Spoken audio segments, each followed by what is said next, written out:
Sir first మీకు congratulations అండి. Thank you అండి. ఈ చిలుకలూరుపేట నియోజకవర్గానికి ఓటర్లకి మీరు ఇచ్చే మెసేజ్ ఏంటి? మీరు మీ వర్క్ ఆఫ్ స్టైల్ ఎలా ఉండబోతోంది? ఈరోజు జగన్మోహన్ రెడ్డి గారు ఆదేశం ప్రకారం చిలకలూరుపేట నియోజకవర్గానికి వైఎస్ఆర్ కాంగ్రెస్ పార్టీ ఎమ్మెల్యే అభ్యర్థిగా నేను ఇక్కడ చిలకలూరుపేట నుండి పోటీ చేయబోతా ఉన్నాను. ఈరోజు ప్రజాప్రభుత్వం, ప్రజలకు సంక్షేమాన్ని అందించినటువంటి ప్రభుత్వం వైఎస్ఆర్ కాంగ్రెస్ పార్టీ. మరి ముఖ్యమంత్రి జగన్మోహన్ రెడ్డి గారి యొక్క సారథ్యంలో ఈ 5 సంవత్సరాల పాటు కులం చూడకుండా, మతం చూడకుండా, ప్రాంతం చూడకుండా, వర్గం చూడకుండా, చిట్ట చివరకు పార్టీ అనేది కూడా చూడకుండా ప్రభుత్వ సంక్షేమ పథకాలని అందరికీ అందించేటువంటి ప్రభుత్వం దేశ చరిత్రలో ఏదైనా ఉంది అంటే అది కేవలం వైఎస్ఆర్ కాంగ్రెస్ పార్టీ మాత్రమే.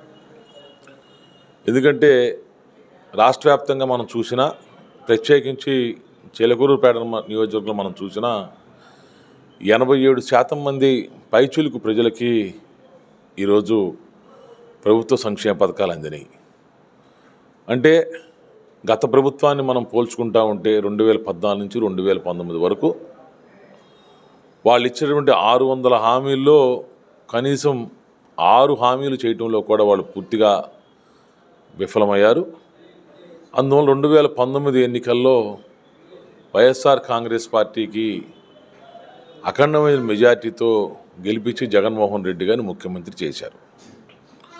ఎందుకంటే ఆ రోజు 2014 నుంచి 19 వరకు ఆ ప్రభుత్వంలో ప్రభుత్వ సంక్షేమ పథకాన్ని ఇవ్వకపోగా, ఇవ్వాలి అని చెప్పేసి ఆలోచన చేయాలని చెప్పేసి అరకొరగా అక్కడక్కడ ఇవ్వాలనుకుంటే జన్మభూమి కమిటీ సభ్యులని చెప్పేసి తెలుగుదేశం పార్టీ నాయకుల్ని పెట్టి ఆ కమిటీ సభ్యుల యొక్క సిఫారసు మేరకే ఆ రోజు గ్రామాల్లో పేదవాడికి సంక్షేమ పథకాన్ని ప్రభుత్వం తరపు నుంచి లబ్ధి పొందేటువంటి పరిస్థితి అరకొరగా అక్కడక్కడ మరి వాన చినుకులు మాదిరిలాగా అక్కడక్కడ పడతా ఉండేవి.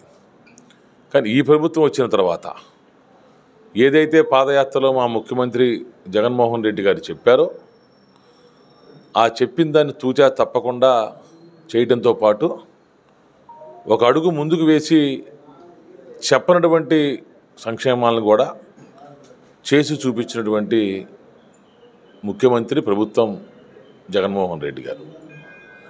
ఈరోజు దేశంలో ఎక్కడా కూడా ఒక సచివాలయ వ్యవస్థను ఏర్పాటు చేయాలని, ఒక వాలంటరీ వ్యవస్థను ఏర్పాటు చేయాలని, ప్రజలకి ప్రభుత్వానికి మధ్య ఉన్నటువంటి ఈ యొక్క వ్యత్యాసాన్ని, గ్యాపుని తగ్గించాలి అనేటువంటి ఉద్దేశంతో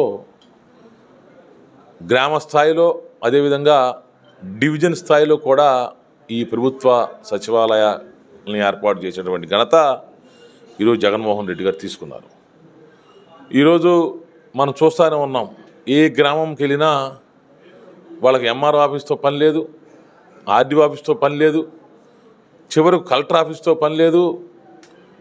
ఏ ప్రభుత్వ కార్యాలయాలకు వెళ్ళాల్సిన అవసరం లేకుండా అక్కడే ఆ గ్రామంలోనే, ఆ గ్రామ సరిహద్దుల్లోనే ప్రభుత్వ కార్యాలయాలను ఏర్పాటు చేసి ఒక వాలంటరీ వ్యవస్థను ఏర్పాటు చేసినటువంటి ఘనత ఈరోజు జగన్మోహన్ రెడ్డి గారికి దక్కింది.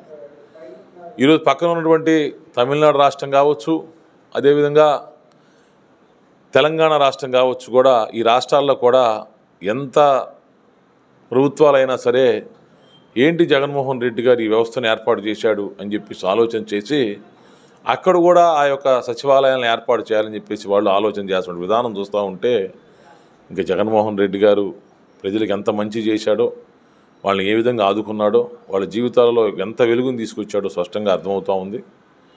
ఈరోజు ఏదో తెలుగుదేశం వాళ్ళు ఆల్రెడీ ఈరోజు జగనన్న సిద్ధం సభ చూసి వాళ్ళు సర్దుకోవడానికి సిద్ధమయ్యారు. ఇప్పుడు జగనన్న మరో సిద్ధం చూసి వాళ్ళు ఇక అంటే కాలమే భగవంతుడు నిర్ణయిస్తాడు అవి చెప్పడానికి కాదు, ఆల్రెడీ సిద్ధం సభల్లోనే ఒక క్లారిటీ వచ్చిందో వాళ్ళకి. 100% ఈ రాష్ట్రంలో తిరిగి 2024లో జగన్మోహన్ రెడ్డి గారు ముఖ్యమంత్రి అవుతాడనేది మా పార్టీ నాయకులకి, కార్యకర్తలకు అభిమానికి ఆల్రెడీ ఉంది. తెలుగుదేశం వాళ్ళకు కూడా నిదానంగా ఈ యొక్క 10-15 రోజుల నుంచి వాళ్ళకు కూడా అర్థమవుతూ ఉంది.